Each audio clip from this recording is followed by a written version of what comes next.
एक बार की बात है, एक गांव में एक काफी अमीर आदमी रहता था। उसकी पत्नी की प्रसव के दौरान मौत हो गई थी, लेकिन किसी तरह बच्चे का जन्म हुआ। बिना माँ के छोटे बच्चे को कैसे संभाला जाएगा, यह बड़ी चिंता का विषय था। उसने अपने दोस्तों के कहने पर दोबारा शादी की। इस तरह बच्चे को एक नई माँ मिली। नई माँ बच्चे को बहुत प्यार करने लगी, लेकिन कुछ ही सालों बाद उस औरत को भी एक बेटा हो गया और अब वह अपने नए बच्चे पर ज़्यादा ध्यान देने लगी और दोनों बच्चे में भेदभाव करने लगी। अब उसे लगने लगा कि इस घर का वारिस वह बड़ा लड़का है और जायदाद पर इस लड़के का अधिकार भी ज़्यादा है। उसे अपने बेटे के भविष्य की बहुत ही चिंता होने लगी। कुछ सालों बाद उसके पति की मौत हो गई। उसके पति के मरने के बाद वह औरत घर की मालकिन बन गई और अपने सौतेले लड़के की पढ़ाई रुकवा कर उसे घर के कामों में लगा दिया। बड़ा लड़का दिन भर घर के काम में माँ का हाथ बटाता और छोटा लड़का स्कूल जाकर पढ़ाई करता। बड़े लड़के के ऊपर उसकी माँ बहुत ज़्यादा ही अत्याचार करने लगी। वह उसे छोटी छोटी बातों पर डांटती और उसे कभी कभी खाने को भी नहीं देती। बच्चा काफ़ी रोता, लेकिन धीरे धीरे उसने यह सब झेलना सीख लिया था। कुछ सालों बाद दोनों बच्चे बड़े हो गए।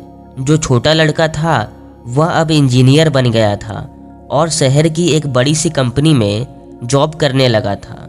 लेकिन जो बड़ा लड़का था वह घर पर काम करने के कारण और स्कूल ना जाने के कारण एक नंबर का बुद्धू बन गया था।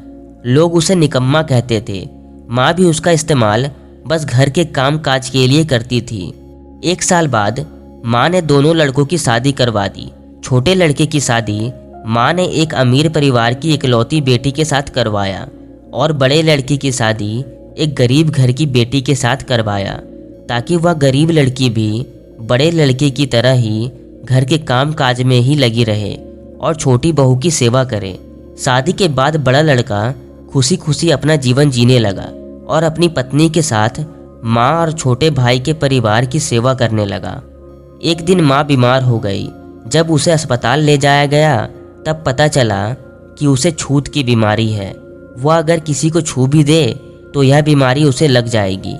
जब माँ की बीमारी के बारे में छोटी बहू को पता चला तो उसने माँ को घर पर रखने से इनकार कर दिया और आधी रात को उनको घर से बाहर निकाल दिया। चूँकि माँ ने घर अपने छोटे लड़के के नाम कर दिया था, इसलिए वह ज़बरदस्ती उस घर में नहीं जा सकती थी। कुछ देर बाद उसका बड़ा लड़का वहाँ आया।